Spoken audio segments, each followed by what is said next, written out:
It's said that anywhere between 2030 and 2040, the vast majority of the population of the earth will be living in our cities. They'll be living in urban areas. Now, that's not something that we normally take quite seriously.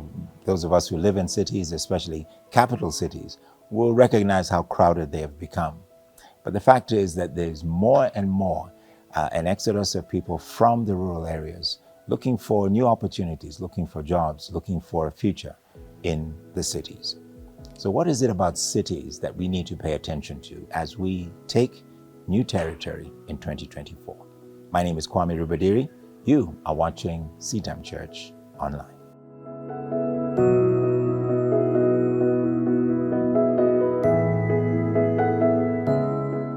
When the children of Israel were preparing to go into the Promised Land, they had spent about a year in Sinai as God was establishing a covenant with them, giving them the 10 Commandments, establishing the rule and the authority of Moses, and also in many ways preparing them for the conflicts and for the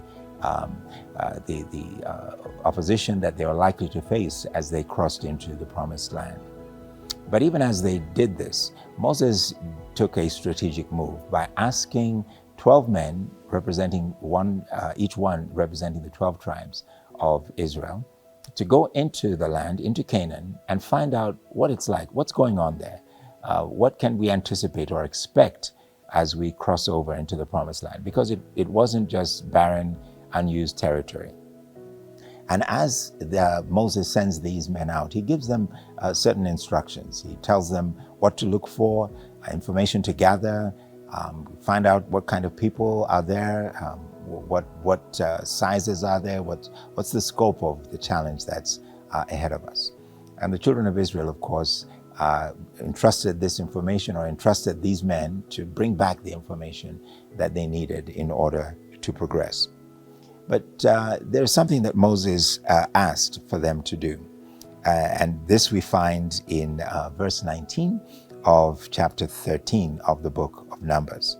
Moses asks these 12 men to find out what kind of land do the people live in. Is it good land or bad?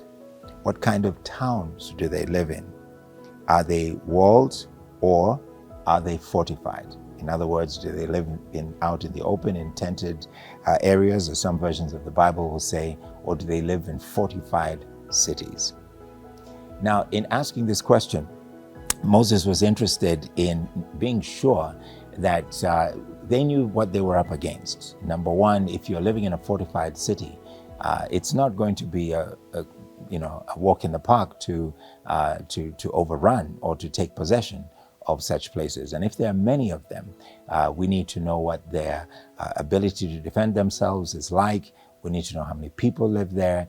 We also need to know how far apart they are if they're going to ask each other for help. Now, our cities, and going back to the point in our contemporary situation, our cities are where all people from all backgrounds find themselves. But they're also places where tremendous tensions also exist. There is a huge demand over resources. There's a huge demand for space. There's a huge demand for work opportunities. And these demands put pressure on anyone else who wants to move into the city or to do something new in the cities. If you're planning to open a business, if you're planning to plant a church, if you're planning to reach out to a group of people living in the cities, it pays to find out exactly how has the city shaped the lives of those individuals, and what city are they seeking to create for themselves? What kind of space do they want to live in? These are important questions, and I think they will be important questions for 2024 because an increasing number, especially of young people, will be coming to our cities.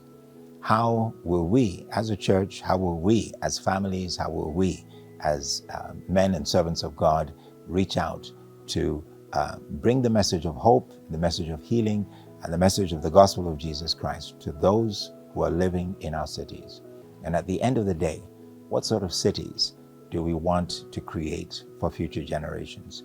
Because this, our cities, is where most of us, all of us, will eventually end up. God bless you.